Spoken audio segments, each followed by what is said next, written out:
वाहेगुरु जी का खालसा वाहेगुरु जी के फाटे सत श्री अकाल पंजाब फ्रॉम दरबार साहिब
হেল্ল'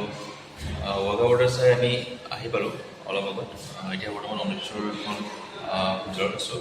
আৰু যিহেতু আজি পলম হ'ল আহি পোৱাত চ' আমি গল্ডেন টেম্পল ভিজিট কৰিব নোৱাৰিলোঁ চ' কাইলৈ আমি মৰ্ণিং যাম তালৈ আৰু আপোনালোকৰ তাৰ পৰা ভাল ফুটেজ দিবলৈ ট্ৰাই কৰিম